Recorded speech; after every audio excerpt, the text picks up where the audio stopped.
I'm Amanda. And I'm Peyton. And this is Keeping It Real-ish.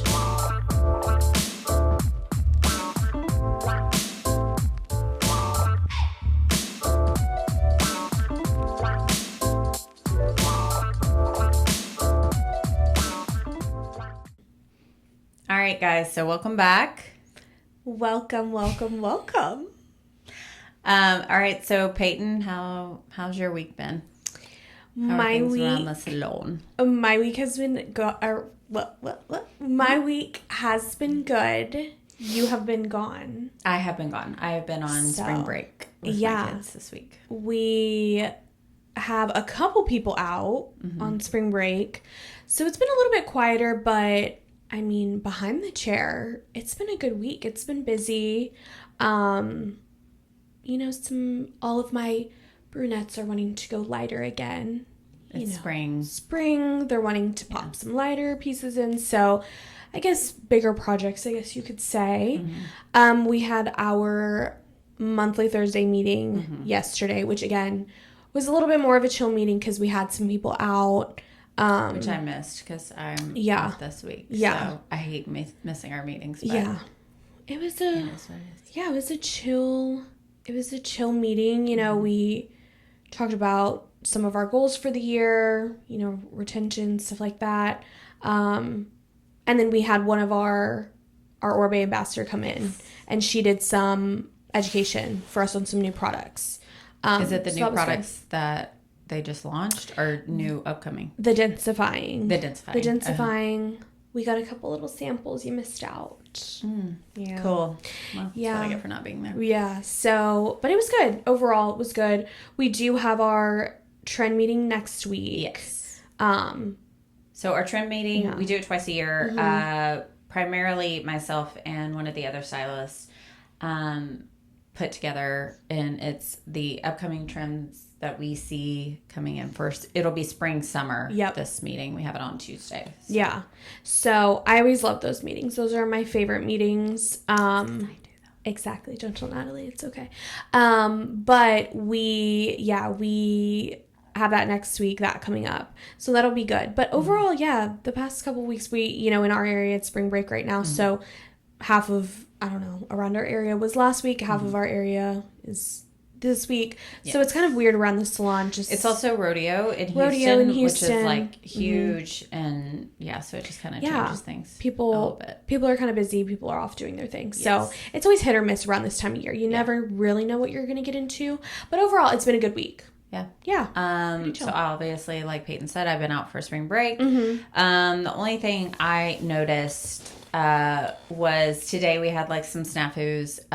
This week we've had snafus with our booking system. And we have online booking, and it caused all of these issues with our online booking. So the system we use, for whatever reason, all of a sudden put us on a different time zone. It was like a European time zone. So it was like 6 or 7 hours off or something like that. It was like wanting to do like UK timing or something. So it obviously screwed up all of our books, but we do online booking. And so when the books were screwed up in that timeline, whoever booked online, it booked 6 hours off. Yeah. So then we had people no-showing appointments, but they weren't actually no-showing. Yeah. They were coming in like hours later at what was their designated appointment time. Yeah. So it just caused like a huge headache. And honestly, I have a love-hate relationship with online booking. I agree. I like that. I mean, I am of an older generation, so like I don't mind calling places. Like I'm fine with that. Right. But I am also like ADD. So I will think of, I need to do XYZ naturally in times where it's not available to me. Right. So like, I'll be like, I need to schedule that at 9:30 at night. Exactly. So I love that it gives that option for people when they're thinking of it. But there's so many different scenarios where it can like go awry. Yeah. And typically we do our best to like figure it out behind the chair. I had a situation 2 weeks ago. Girl books online. She comes in. I've seen her quite a few times already. it allowed her to book her color. And then it showed that I did not have time to do her cut because of the time of day when it was being booked in. It was at the end of the night. Yeah. And so it gave her different options to see other people. And so she booked with one of our other stylists. Well, so then how it actually booked on the books was the color and then immediately a haircut to follow. Yeah. So no processing time or anything. Yeah. And so, you know, I talked to the stylist, told her what was up. And then I just said, hey, if you want to stay and do the haircut, like 100%, I don't want to like take anything away from you. Yeah. But I also don't blame you if you don't want to have to stay after working hours, after working a long day. Right. Like, I'm fine to cut it. I'll stay late. So that's what ended up happening. So a lot of times we make it work. Yeah. And it's just impossible to not have things like that work. So it's kind of like you have to take the bad with the good. Yeah. It is convenient. I love a good, obviously I prefer an online booking. You're right. You're of that generation. I am of that generation. Or the app is great. We obviously have our app that is helpful. So I love a good online situation. Just to be able to even see like all the available times, you know? But I agree. I think there's some snafus. Yeah. Like I have a lot of clients that love it because I've done this for a long time. I only work 3 days a week. I work long days, work 9 to 8 the days I do work, but I have a pretty tight, I'm pretty booked for the most part. Yeah. So I have a lot of clients who like to go in and they'll like book out multiple appointments. Yeah. For the next coming right. months. And they don't want to have to sit at the front and figure that out when they're there. So it's great for that. It's just like you have these situations that happen sometimes. So hopefully they can figure all of that out. I know. But booking systems, man. Yeah. They all have their ups and downs. They do at the end of the day. Yeah. Okay. Anything else? No, that's about it. Obviously we have our education stylist in training. I did have a class earlier this week. Oh yeah. So that was good. Yeah. We have 4 that are in the training program right now. 2 are almost done. And then 2 we have they're newer-ish. Yeah. So they're finally getting into like color and cutting. But yeah, before you know it, they grow up so fast. I know. They do. Yeah. So it'll be good. I know, we had mentioned our owner boss, her name is Natalie, and we very briefly mentioned her, but she did talk about wanting to redo our break room after her office is done. We want to rearrange something in the break room. So I'll be interested to see what we can come up with there. But she said if any of us have any ideas too. Okay. Yeah. So we'll see. Our break just room, for those of you who have not witnessed it, not a whole lot of room to work with. Not a whole lot, and we have many, many stylists. Yes. So we do our best. Yeah. We do our best. But she wants, our salon right now is getting a little facelift, as she would say. So we've gotten some new chairs. We've gotten, some paint redone. We're trying to look at some new seating arrangements, all of that stuff. And she wants her office to be zen. She said she wants a zen office, and she wants the break room to be the same way, as much as we can make it zen. As she said, we are not a zen group. We are not very zen. Yeah, not a zen group. So, but I'll be interested to kind of see how we can redo some stuff in there to make it more organized and maybe more zen, zen as we can make it. So yeah, but that'll be good. Yeah. Yeah. Cool. All right, so now let's talk about I'm obsessed. So what products are you like? Peyton's gonna do it this week. So what do we have? My product is Oribe's dry texture spray.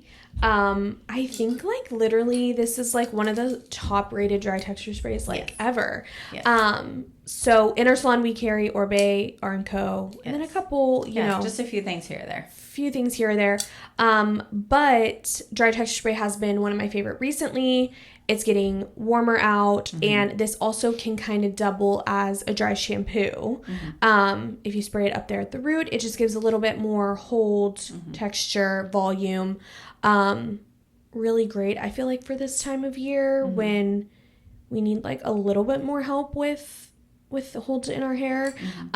So really been liking this. I know I've been wearing my hair a little bit more natural when I'm not doing, you know, waves or a blowout or whatever, and I will spray this in just to kind of scrunch in a little bit, just to give a little bit more movement into the hair on like my natural texture. So been obsessed with this, always obsessed with this, but definitely more so recently, especially this time of year. I think it's like it's their top selling, or it used to be, to where it's like one sells every 16 seconds or something like that. Yeah. It is a great product, and it's so versatile. Like everybody can use it. Like I actually sprayed it in my hair today. Like Peyton said, I recently went a little bit lighter than I've been, and I have my hair, you know, pretty long, and so trying to not use as much heat on it and just kind of like work with a little bit of natural texture. And so I like it for that, just to add that little bit of plumpness. But it is a very versatile product. It is. It's a great product. So we'll have a link in the show notes for that. Yeah. Yeah. Love this one. That's a good one. Yep. All right. So now let's get into our class and session. What are we going to talk about? Okay.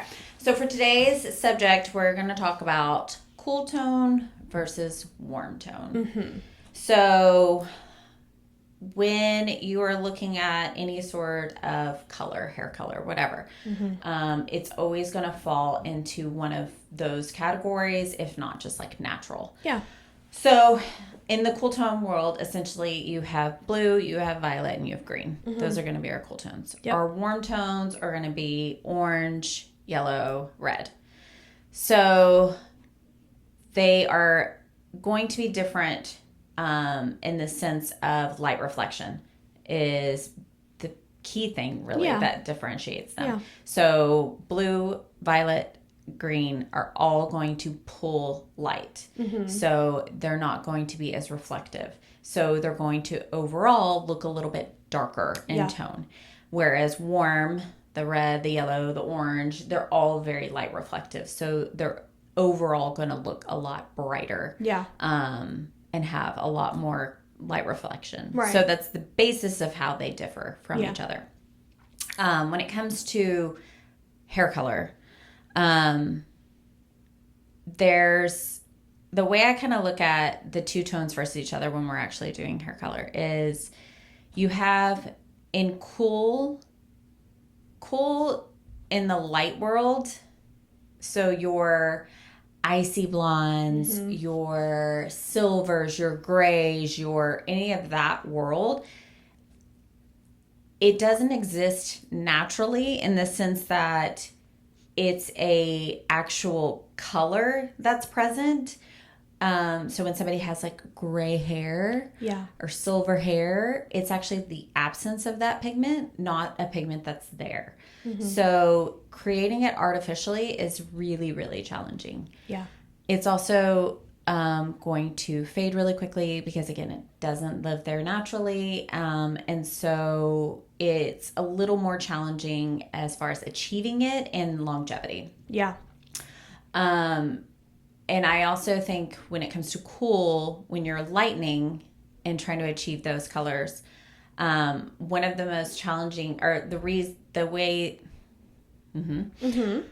the scenario I feel like that a lot of people trip up on is when it comes to getting a cool reflection finish. In my opinion, when you're coloring, you have to do your lift process and then you have to neutralize that. So you have to take it to neutral and then take it to cool. Yeah. So if you're trying to do it at the same time, you're just not going to get as best results. Yeah. So that's why I think it's so hard and so challenging when you're trying to lift and you're not in those lighter pigments. Yeah. Because when you're trying to do it in like a level 8, 9, 10, you've got a little bit of wiggle room. When you're doing it like with color, and you're trying to lift with color and you want a cool finish, it's almost impossible because you're relying on that color product to actually do that lifting process, the neutralizing process, and the deposit process. So to me, you can only lift to neutral, and then you have to go back on top of it and deposit cool. Yeah, I agree. When it comes to warm is a little bit easier because it does exist naturally in the hair. So, we all have clients that come in and they're like, I lift warm. And like, everybody tells me I lift warm. And it's like, everybody lifts warm. Yeah. Because, so in hair, you have eumelanin and pheomelanin. And that's what gives it the color. So pheomelanin is going to be your reds and your blondes and that tone, that pigment. Eumelanin is going to be brown. Brown. So anytime you lift anyone, brown comes off pretty easily. Right. And it's the red that takes a while to get out. It's the red and all of that warm. So everybody is always going to lift warm. Yeah. Redheads actually, like a lot of people think redheads, even light redheads, like, oh, it'd be easy to go blonde, but redheads are actually kind of hard to lift. Yeah. Because it takes a while. Because they have so much of that pheomelanin in their hair. So it's why when you have somebody that's like a natural level 2, that eumelanin, if you think about it, you put the lightener on, and after like a couple of minutes, they're already in the red warmish family. That eumelanin comes out really, really easily. Right. So anyway, so it actually getting warm, I feel like, is pretty easy because it does naturally live in the hair. But I do think in the lighter pigments, where it can get tricky is if your ultimate goal is like a level 8, right, and you lift to a 10, then you almost have to pigment back. Yeah, you have to almost to actually fill it a little bit. Exactly, to get that warm reflective tone that you want to have. So it's like they both have their own challenges in a way. They're just like almost like opposite scale of each other. For sure. Like one you have to neutralize and then one you have to deposit back until you can get the reflection you want. Yeah. Especially, I know with like warm, doing a lot of brunettes and stuff, it's one of those things where it's almost like there's like that just perfect soft spot of like, I can't lift them too much, can't lift them too little. It has to be like right in the middle so that I can either put something with just warmth back into it, or if I'm doing something where, or just kind of neutralizing at that point, depending. But definitely that took me a while when I was, first working with brunettes, over the years, how I'd be like, oh, it just feels like shallow almost. Like I don't have that like richness. Like I love a good like rich tone. And if you overlift, you have to remember to almost like refill back in then. Right. Because otherwise you end up getting like mushroom brown if you're not wanting to have mushroom brown. Right. Because that's, that's how it works. Yeah. I also think it's interesting how cool tones and warm tones can play into like different trends. Yeah. Which is so funny to me because it's like it's more so like what works best on you. So I just think it's funny that like things can be trendy because it's like, okay, icy blonde, super in. Not everyone looks great icy blonde. Right. Yeah. Some people need to live warm. Yeah. And I would say 90% of the time, everyone, a lot of what I do, most of what I do, and I feel like what most people look good in is all of it. There's a little bit of cool, a little bit of neutral, a little bit of warm. Yeah. Especially in my like bright blondes, they're going to have all of it. Yeah. Because that's what's going to give you the light reflection, the brightness, but then get rid of the brassiness. Yeah. So, and in brunettes, I mean, I just think you kind of need almost all of them to live. Even in redheads sometimes. Some of the prettiest colors we work with, we are a Wella salon, so we use Wella color. And some of their, like my favorite reds of theirs have a lot of cool tone underlying in them. I did Wella, I think at the time, well, it might have been CT, but I think at the time they didn't have it in CT yet. Mm-hmm. A couple years ago, I did KP 641, so level 6, red ash, and it was one of those things where it was so pretty. Like, it was that beautiful mix of the red, but then that underlying ash, it made it so it wasn't so, like, vibrant and in your face. It was, like, cooled down a little bit. Well, it's the same thing with the Illumina reds. Yeah. So Illumina is a line within Wella that's a permanent line, but the foundation of all of the color in their neutral has violet. Yeah. So every single color, every single pigment has violet in it. And so, like, their coppers are beautiful because it takes away the brassy side of it, but it's still warm. They're really, really pretty. Really pretty. Yeah. So, yeah.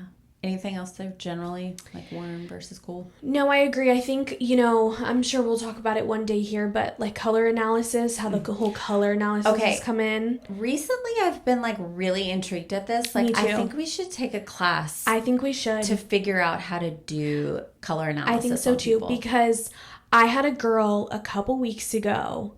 I love her. She's been coming to me for a couple years. She hasn't been in a while.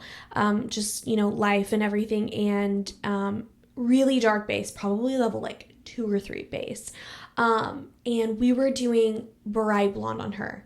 It would take forever to lift. She wanted the cooler tones. It was one of those things, And I was always thinking in my head, I'm like, oh, the day she wants to go warm, I'm going to be like, this looks so good on her. She has, olive tan skin, the dark features. I was just thinking in my head, she would look so good warm. She would look so good warm. And over the years, I've kind of like built more confidence behind the chair of like putting my input in of like, I think we should try something warm. Like, I think that would be beautiful. And I used to not. I used to be like, okay, whatever you wanted. And I think that's really common for when you first start out. But we finally did. She was like, she comes in, shows me pictures of what we have kind of done over the years of the bright blonde. And she goes, but what would you do? And I was like, oh, it's my time to shine. I was like, we should do like a chocolatey. We should do like a chocolatey, like brandy caramely, like a mix of something in that family. Like, let's do it.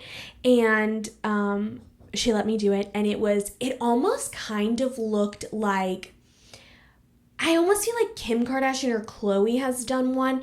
It was like, the best way I could describe it was like, they're like rich, like warm brown. And it was beautiful. She cried in my chair. It was so sweet. It like totally, it was like worth it. I was like, this was so beautiful. And she's like, I never thought my hair could ever look like this. That. It was stunning. It was so beautiful. And I was so happy she like trusted me because I was nervous doing it. I was like, oh, this is going to be very, very different. Like whatever. Her hair looked healthy. It looked reflective. Like it was so beautiful.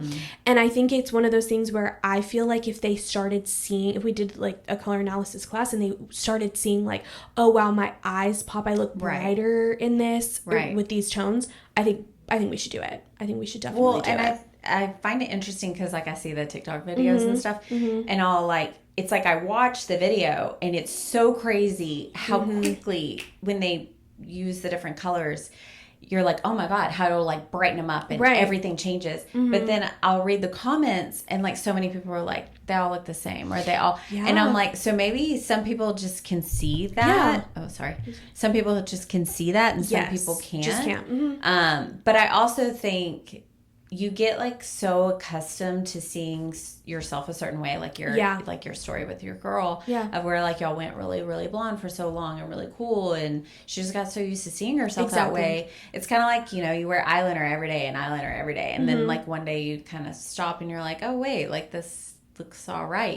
But you get accustomed to seeing yourself a certain way. So, but I think that's something we should definitely do.